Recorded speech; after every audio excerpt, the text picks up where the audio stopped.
Hello, Cherry's viewers. Welcome back to Sandy Home Recipe. Mama call back Sandy Home Recipe. Today they can show me video. Remember to subscribe. The best you say be Italian restaurant style pizza. Yes, start.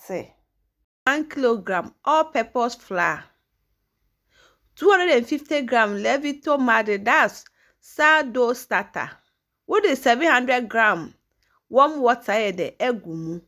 One mixing together. To my returning subscribers, thank you so much for your support. May the good Lord bless you all.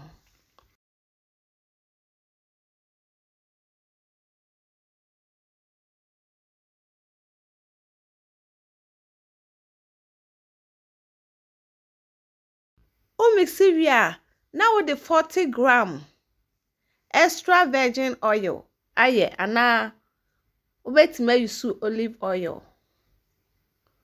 20 grams salt. One mixing it together.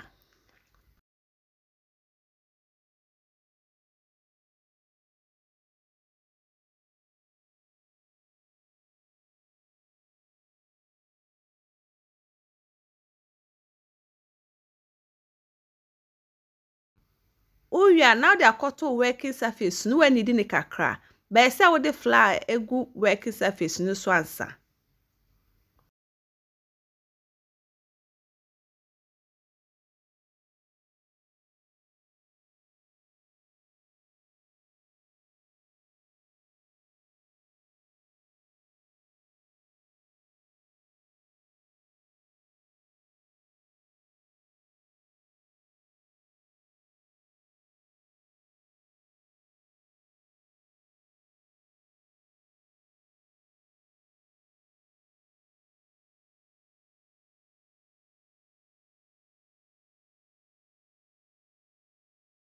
When you dig a crabia, no one born around. Now they are cut to grease boom.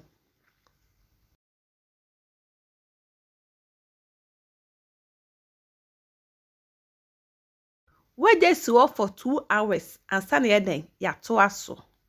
After 2 hours no, na we be so, no wa foodi.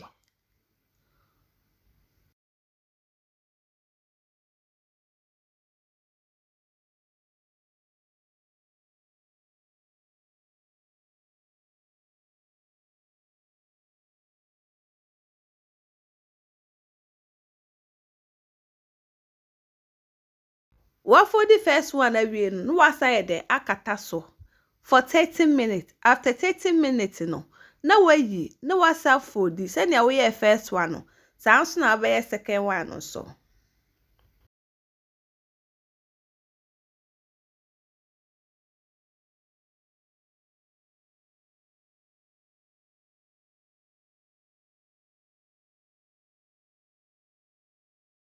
We also dey see for another 30 minutes.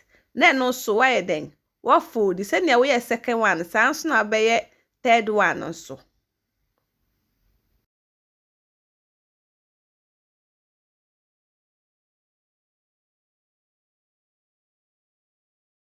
What for there we no?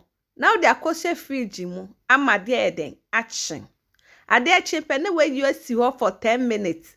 Ansa na wasan foodi ni biem.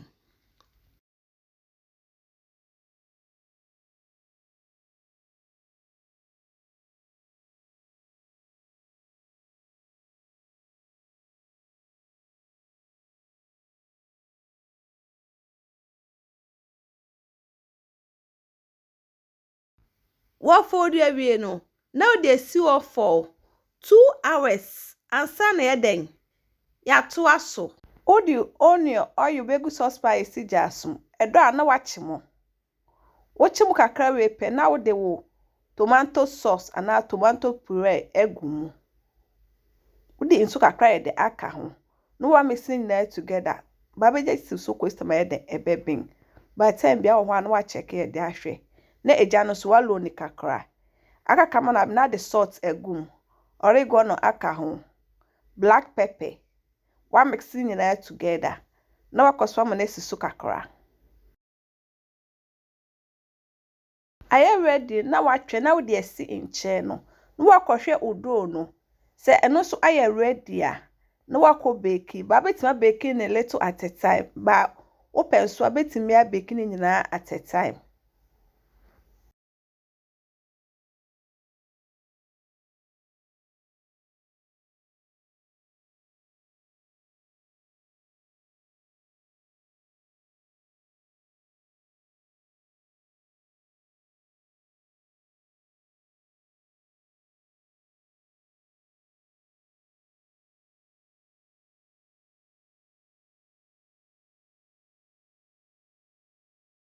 Aha no pa betimi the sauce na egu ansa na wa bake. Umpe so betimi bake ni kakra ansa na wo the sauce na eden.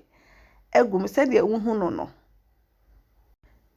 Please, if you are new to my channel, don't forget to subscribe, share, like, and also click the bell icon to get new video I will post. We are not do cheese near the eguso. With the prosciutto, it's ano feeling bi episode the guso betimi eden e de eguso ni na ja style den open no. We so ye fungi, that's mushroom, and na me de eden eka ho.